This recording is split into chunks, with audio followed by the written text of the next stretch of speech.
اسرار احمد اور فاطمہ بیگم کی جوڑی سارے خاندان کی آئیڈیل جوڑی تھی۔ اکلوتی اولاد ہے مگر اللہ نے ان کو 5 بیٹوں سے نوازا ہوا تھا۔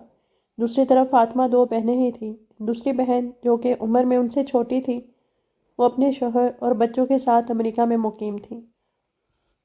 اسرار احمد کا ریل اسٹیٹ کا کاروبار تھا جس سے اچھی خاصی آمدنی تھی۔ ساتھ ہی انہوں نے بھلے وقتوں میں مارکیٹ کے اندر 5 دکانیں لے رکھی تھیں جن کا کرایہ تب بڑا مددگار ثابت ہوا۔ جب ایک دن بارش اور آندھی کی وجہ سے کھمبے کی تاریں گری ہونے پر سارا راستہ شارٹ تھا، قسمت کے بعد اسرار احمد کا گزر وہاں سے ہو گیا۔ اس قدر شدید بجلی کے جھٹکے لگے کہ 3 ماہ ہسپتال میں گزارنے کے بعد جان تو بچ گئی مگر دونوں ٹانگیں اور ایک بازو کاٹنا پڑا۔ وہ بچوں اور بیوی کے لیے بڑا صدمہ تھا مگر فاطمہ کی جوان مردی نے گھر کو بکھرنے نہیں دیا۔ حارث کو اسٹیٹ اشفر کے دفتر میں نوکری تو ملی پر ساتھ ہی الماس نے حارث کے حواسوں پر حملہ کیا اور وہ چاروں شانے چت ہو گیا۔ ماں باپ نے شادی کر دی۔ الماس نے آبادی میں گھسے اس 2 احاطے کے مکان میں رہنے سے صاف انکار کر دیا۔ اس کو نیا مکان لے کر دینے اور کاروبار کرنے کے چکر میں حارث نے دکانیں 3 کروڑ میں بیچ کر 2 حصے سرمایہ کاروبار میں لگایا۔ ایک حصے سے بیوی کی مرضی کی کوٹھی لی۔ ماں باپ کو ساتھ لے جانا چاہا تو انہوں نے بہو کی شکل کے زاویے دیکھتے ہوئے ساتھ جانے سے صاف انکار کر دیا۔ پہلے پہل حارث گھر پر خرچہ دیتا رہا کیونکہ اس نے وعدہ کیا تھا کہ بزنس میں سارے بھائیوں کے نام کے شیئر رکھے گا، مگر جب فاطمہ کو ایک دم کینسر نے آ لیا اور ان لوگوں کو علم بھی تب ہوا جب مرض آخری سٹیج پر پہنچ چکا تھا، تاشفین نے یکمشت 25 لاکھ کی رقم حارث سے لے کر ماں کے علاج پر لگا دی مگر اس کی لاکھ کوشش اور جتن کے باوجود ماں کی جان نہ بچی۔ حارث کی شادی کو صرف 1 سال ہوا تھا جب فاطمہ اپنے اصل دیش سدھار گئی۔ یہ چوٹ ایسی تھی جس نے لڑکوں کی اور اسرار کی کمر توڑ دی۔ سب سے چھوٹا عباس صرف 6 سال کا تھا۔ اس کڑے وقت میں تاشفین نے آگے بڑھ کر اپنے چھوٹے بھائیوں کو سمیٹ لیا کیونکہ ماں کی بیماری کے دوران وہ ہی انہیں لے کر ڈاکٹروں کے چکر لگاتا رہا تھا۔ ماں کے سب سے زیادہ قریب بھی وہی تھا۔ اس کے بعد حارث نے جو رنگ دکھایا اس نے سب کو اس سے اور اس کی بیوی سے متنفر کر دیا۔ اس نے باپ کے سرمایہ کو واپس کرتے ہوئے 100 بار جتایا کیسے وہ محنت کر کے ان لوگوں کے کالج و یونی کی فیسیں بھر رہا ہے، کہ کیسے ان کو پال رہا ہے۔ اپنی بیوی ایک ماہ میں کتنے جوڑے بناتی اس کا حساب کرنا حرام تھا مگر باپ اور بھائیوں کو مہینے کے چند ہزار دیتے ہوئے بھی دونوں میاں بیوی 10 دفعہ احسان جتاتے، جس پر ایک دن تاشفین نے بھائی کے سامنے ہی الماس کو اچھی خاصی بےعزتی کر دی اور مزید ان لوگوں کی مدد لینے سے انکار کر دیا۔ مگر حارث آ کر باپ کو مہینے کے مہینے 20-30 ہزار دے جاتا جس سے گھر کا کھانا پینا چلتا۔ تاشفین تعلیم کے ساتھ ساتھ پارٹ ٹائم نوکری کرتا رہا کیونکہ چاروں بھائی پڑھ رہے تھے اور خرچہ اچھا خاصا تھا۔ 30 چھوڑ 50 ہزار سے بھی کام چلنا ممکن نہیں تھا۔ فیسوں کے لیے گھر کو گروی رکھ کر خطی رقم بینک سے ادھار لے کر کام چلایا گیا۔ باقی کی رقم بینک میں جمع کر دی۔ وہ خود تو اسکالرشپ پر MBA کر گیا مگر اس سے چھوٹا فارس اور شعیب ابھی زیر تعلیم تھے۔ فارس ایروناٹیکل انجینئر بن رہا تھا، حسیب BA کر رہا تھا جبکہ عباس ابھی 6ٹھی جماعت کا طالب علم تھا۔ 4 سال سے وہ لوگ ماں کے وجود سے محروم تھے۔ گھر میں صرف مرد ہی مرد تھے، عورت نام کو بھی نہ تھی، نوکر رکھنے کی اپنی حیثیت نہ تھی۔ سارے کام چاروں بھائی خود ہی آپس میں بانٹ کر لیتے۔ ایک صرف کپڑے دھونے کا مسئلہ ایسا تھا جسے دھوبی ہی حل کرتا۔ 2 سال پہلے حارث نے بزنس کو مزید بڑھایا اور تاشفین کی مدد مانگی۔ اس نے تگڑی سی تنخواہ کا مطالبہ رکھ کر مدد دینے کی حامی بھری تھی مگر شادی کے بعد وہ وہاں سے نوکری چھوڑ کر سروس جوائن کر چکا تھا۔ اپنی اب تک کی ہوئی سیونگز وہ شادی والے دن حق مہر اور دوسرے خرچے کے طور پر جگن کو دے آیا تھا جس کے نتیجے میں گاڑی ایک دفعہ پھر 0 سے سٹارٹ ہوئی مگر اس کو غم روپے پیسے کا نہیں تھا کیونکہ پیسہ آنی جانی چیز ہے، کمایا جا سکتا ہے، انسان نہیں ملتے۔ جو چوٹ بھائی نے دی تھی اس کی تکلیف نہیں جاتی تھی۔ تم اتنے بڑے بڑے بیگز لے کر آخر جا کہاں رہی ہو؟ میں نے بتایا تو ہے اپنی دوست کی شادی میں شرکت کے لیے اسلام آباد جا رہی ہوں۔ اب بار بار تو نہ پوچھے۔ مگر ہنی بیٹا اس طرح اچانک؟ ممی رات اس نے مجھے کال کر کے بتایا ہے۔ اب آپ مجھے جانے دیں، باہر ٹیکسی آ گئی ہے، میری فلائٹ مس ہو جائے گی اور ہاں میں کوئی مہینہ رہے بغیر واپس نہیں آؤں گی، ڈیڈی کو بتا دیجیے گا۔ فوری طور پر باہر نکل آئی جہاں ٹیکسی کی بجائے حارث گاڑی میں انتظار کر رہا تھا۔ نکلنے میں اتنی دیر لگاتی ہو؟ اپنی ساس کو جا کر شکریہ ادا کریں، انہیں کے سوال ختم نہیں ہو رہے تھے۔ اور یہ اتنا سارا سامان لے کر کیا سفاری پارک کی سیر کو جا رہی ہو؟ آپ سفاری کی بات کر رہے ہیں؟ مجھے یوں لگتا ہے جیسے دوسری دنیا میں جا رہی ہوں۔ مجھے جو باتیں آپ کی بیگم نے آپ کی فیملی کے بارے میں بتائی ہیں انہیں سن کر تو میرا تو سوچ سوچ کر دل ہی ڈوب رہا ہے۔ وہاں کیسے رہوں گی؟ جب بھی آپ کو فون کروں فوراً مجھے لینے آ جائیے گا۔ مجھے تمہارے فیصلے سے انتہائی خوشی ہوئی ہے۔ مجھ سے بہت سی زیادتیاں ہوئی ہیں مگر تمہارے اور تاشفین کے رشتے میں میری دلی ایمانداری شامل تھی۔ میں اس حوالے سے اپنے بھائی کو کوئی دکھ نہیں دینا چاہتا تھا، مگر جو اللہ کو منظور۔ میری دعائیں تمہارے ساتھ ہیں۔ 45 منٹ کی مسافت کے بعد حارث نے ایک بڑے سے بازار میں گاڑی روک کر سامنے موجود کریانے کی دکان پر کھڑے 13 سال کے لڑکوں کو اشارے سے اپنی طرف بلایا۔ خود بھی گاڑی سے باہر نکل آیا۔ بوٹ کھول کر لڑکوں کو بیگ اپنے گھر تک لے جانے کا حکم دیا۔ سارا محلہ حارث اسرار سے بڑا مرعوب تھا۔ لڑکوں نے فٹافٹ اتنے بڑے بڑے 3 بیگز اپنے کندھوں پر لادے اور ایک تنگ گلی میں گھس گئے۔ حارث نے اس کی جانب کا دروازہ کھولا۔ شام کے 4 بجے کا وقت تھا۔ لائٹ گئی ہوئی تھی۔ ساری فضا میں حبس اور گرمی عروج پر تھی۔ کچھ ارد گرد آتے جاتے لوگوں کی پوسٹ مارٹم کرتی نگاہیں۔ جگن گاڑی سے نکلی اور تیز تیز قدم اٹھا کر جاتے حارث کے پیچھے چل دی۔ اس نے اونچی ایڑی والا جوتا پہنا ہوا تھا۔ اونچی نیچی گلی میں 2 دفعہ اس کا پاؤں مڑتے مڑتے بچا۔ 2 پٹ کے براؤن لوہے کے دروازے کے سامنے حارث کے قدم رکے۔ لو بھائی، تمہاری منزل آ گئی ہے۔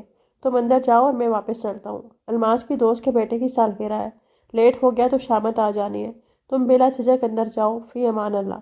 اس کے سر پر ہلکا سا ہاتھ کا دباؤ ڈال کر ان کے قدم واپسی کو مڑ گئے، لیکن جانے والے لڑکے دوڑتے ہوئے گھر سے نکلے اسی طرح بھاگتے گلی سے بھی نکل گئے۔ وہ وہیں کھڑی تھی۔ نہ اندر سے کوئی استقبال کو برآمد ہوا، نہ گلی میں کوئی زیر ہوا آس پاس بچا۔ وہ اللہ کا نام لے کر کھلے ہوئے دروازے سے اندر داخل ہو گئی۔ اندر سے آوازیں آ رہی تھی، شیمی مجھے یہ ایڈیڈاس کا بوٹ ڈرائنگ کی کاپی میں بنا دو پلیز، ورنہ کل میری ٹیچر میرے نمبر کاٹ لے گی۔ اور یار، جب کہہ چکا ہوں کہ بنا دوں گا تو بنا کر ہی سوؤں گا، مگر مجھے کاپی واپس اپنے بیگ میں رکھنی ہے۔ پچھلی دفعہ بھی تم نے رات کو بنانے کا کہہ کر کاپی اپنے کمرے میں اپنی چیزوں میں گم کر دی تھی۔ بس جو بات منہ سے نکل جائے نا، اس پر اسی وقت محل بنا کر دم لیا کرو۔ اس وقت اندھیرے میں تمہارا سر اسکیچ کروں؟ کیا مجھے بلی سمجھا ہوا ہے؟ اب کی تیسری آواز آئی، بلی نہیں بلا، وہ بھی شاہ کالا، وہی جو راستہ کاٹتا ہے۔ اور تم خود کیا ہو وہ بھی بتا دو۔ میں شہزادہ گلفام ہوں۔ بڑی ٹھنڈ کے لہجے میں۔ ابھی بھائی آ جائے لگ پتہ جائے گا۔ ٹی وی کو گیند مار کر سکرین کا کیا حشر کیا ہے؟ جب جوتے پڑے ہوں گے نا، تب بتانا کہاں کے شہزادے ہو۔ اس مسئلے کا میرے پاس ایک حل ہے۔ میں ہال کا بلب فیوز کر دیتا ہوں، نہ بتی چلے گی نہ بھائی سکرین دیکھے گا۔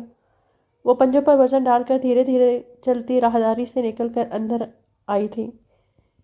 گیس کا لیمپ چل رہا تھا اور یہ آوازیں چھت کے لینٹر میں لگی گرل سے آ رہی تھیں۔ بولنے والے بھی اوپر ہی موجود تھے۔ کون؟ اپنے پیچھے آواز سن کر اس کی چیخ جب نکلی تو بجلی بھی اسی وقت آ گئی۔ نسوانی چیخ نے اوپر موجود عوام کو بھی متوجہ کر دیا، مگر بتیاں جلتے ہی وہاں نظر آنے والی ہرنی کو دیکھ کر تینوں بھائی آگے پیچھے سیڑھیوں کی جانب آئے۔ اسرار احمد اندر کمرے میں مغرب کی نماز پڑھ کر نکلے تھے۔ اپنی چھوٹی بہو کو اس طرح اپنے سامنے دیکھ کر خوشگوار حیرت کا شکار ہوئے۔ جگن بیٹی، تم یہاں اکیلی آئی ہو؟ جی، وہ حارث بھائی کے ساتھ آئی ہوں۔ اسرار نے نظر موڑ کر بیرونی دروازے کی جانب دیکھا۔ ان کے عمل کو دیکھ کر اس نے وضاحت کی، وہ مجھے چھوڑ کر واپس چلے گئے ہیں، انہیں کہیں جانا تھا۔ ہاں، اسے ہمیشہ ہی کہیں جانے کی جلدی ہوتی ہے۔ خیر، تم کھڑی کیوں ہو؟ بیٹھو۔ شمی، فارس، نیچے آؤ، دیکھو کون آیا ہے۔ عباس، بھابی آئی ہے، انہوں نے کلیئر اور اونچی آواز میں پکارا تھا۔ جگن کو یقین تھا کہ سیڑھیوں کے اوپر وہ کھڑے تھے، مگر سامنے نہ آئے۔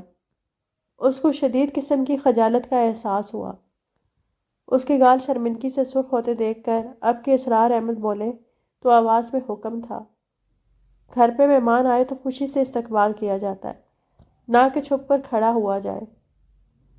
ان کے کہنے کی دیر تھی، سیڑھیوں سے دھڑم دھڑم کی آوازوں کے ساتھ آگے پیچھے 3 لوگ نیچے آئے۔ تینوں نے مشترکہ سلام کیا۔ سب سے لمبے والے کا تعارف اسرار احمد نے فارس کے نام سے کروایا۔ وہ ہو بہو تاشفین کی کاپی تھا، مگر اس کے مقابلے میں انتہائی پتلا۔ حسیب تاشفین سے چھوٹا، شکل میں اسرار احمد اور حارث بھائی سے مشابہت رکھتا تھا، البتہ عباس سب سے الگ لگا۔ عباس نے خوش دلی سے آگے آ کر جگن سے ہاتھ ملایا۔ چند پل عجیب سی اجنبی خاموشی کے ساتھ وہ سب لوگ وہاں کھڑے ہو کر ایک دوسرے سے نظریں چراتے ہوئے کرنے کو کوئی بات ڈھونڈتے رہے۔ یہاں بھی اسرار احمد کو ہی بولنا پڑا، بہن کا سامان اٹھا کر اندر کمرے میں رکھو، اس کو بیٹھنے کے لیے کوئی چیز پیش کرو۔ کیا ہو گیا؟ کیوں بت بن کر کھڑے ہو؟ سب سے پہلے فارس کی زبان پر کھجلی ہوئی۔ کیا آپ سامان لے کر آئی ہیں؟ جگن نے مجرموں کی طرح ہاں میں گردن ہلائی۔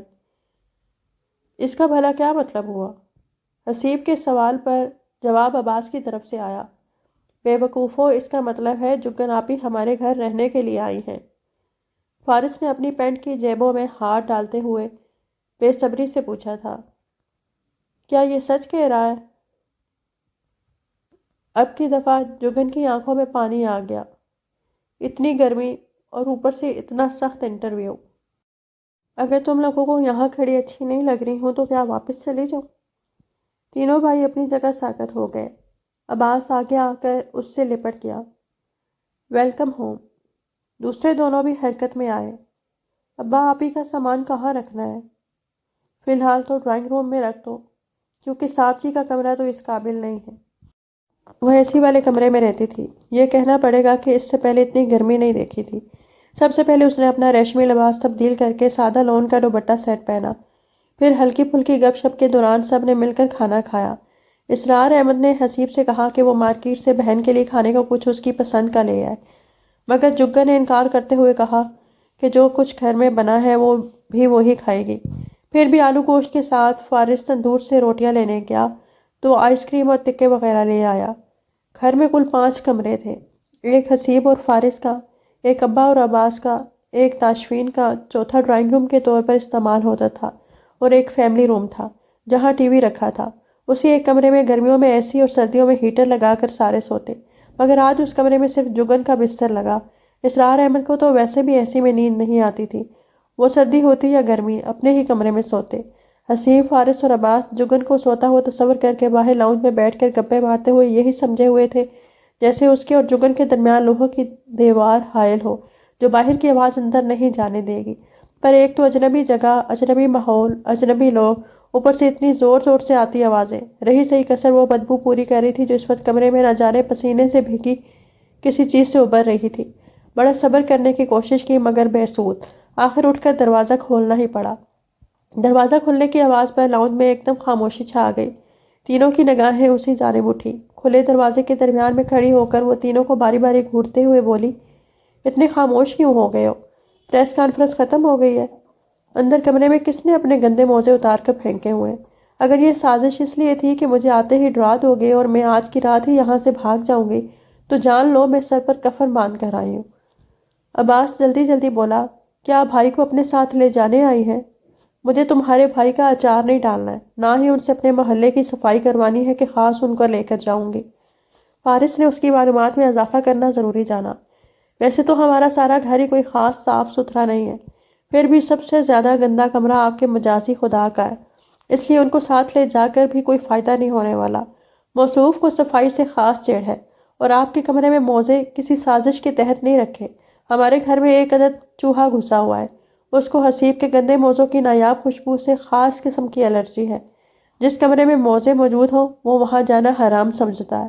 اب آپ سوچ لیں، چوہے کی کمپنی پسند ہے یا موزوں کی خوشبو؟ جگن کی آنکھیں وحشت سے پھیل گئیں۔ ایک ہی جست میں بھاگ کر ان لوگوں کے درمیان صوفے پر پاؤں اوپر کر کے بیٹھ گئی۔ اگر تو یہ چوہا بھی کسی سازش کا حصہ ہے تو یاد رکھنا بڑا پچھتاؤ گے۔ مجھے چوہوں کو پکڑنے کے 101 طریقے معلوم ہیں۔ تینوں بھائیوں نے ایک وقت میں گردن موڑ کر اسے دیکھا، جو پھیلی آنکھوں سے ارد گرد کا جائزہ لے رہی تھی۔ کچھ دیر تک چاروں یوں ہی خاموشی سے بیٹھے رہے۔ کیا انکل سو گئے؟ ہاں جی، وہ اگر 9 بجے تک سونے کے لیے نہ لیٹے تو پھر ان کو دیر تک نیند نہیں آتی ہے۔ حسیب کے بتانے پر بے اختیار اس کی نظر سامنے کلاک پر گئی، جہاں 9:45 ہو رہے تھے۔ تمہارا بھائی کس وقت گھر آتا ہے؟ عام طور پر تو 8 بجے تک آ جاتے ہیں، پر آج 6 بجے کال آئی تھی، کہہ رہے تھے کہ رات لیٹ آئیں گے۔ مجھے ڈر لگ رہا ہے۔ اب کے بولنے والا حسیب کی بجائے فارس تھا۔ چوہے سے فکر نہ کریں، وہ صوفے پر نہیں چڑھ سکتا۔ ویسے بھی وہ حسیب کا پکا دوست ہے، اس کی خاطر وہ آپ کا احترام ہی کرے گا۔ مجھے چوہے سے احترام کروانے کا کوئی شوق نہیں ہے، نہ ہی میں اس سے ڈرتی ہوں، اور اگر اب چوہے کا نام بھی لیا تو میں نکل کر باہر گلی میں بیٹھ جاؤں گی۔ پر خود ہی تو کہہ رہی ہیں آپ کو ڈر لگ رہا ہے، کیا حسیب یا باسی سے ڈر لگ رہا ہے؟ ارے نہیں بھائی، تمہارے بڑے بھائی سے ڈر رہی ہوں۔ مجھے یہاں دیکھ کر غصے میں آ گئے تو؟ اگر مجھے یہاں سے چلے جانے کا حکم دے دیا تو؟ کیا آپ میرے بھائی کو اس قدر بدذوق اور غیر مہذب سمجھتی ہیں؟ فارس کی بات کے جواب میں وہ جل کر بولی، نہیں نہیں، ماشاءاللہ سے بہت ہی تہذیب یافتہ اور سلجھے ہوئے انسان ہے۔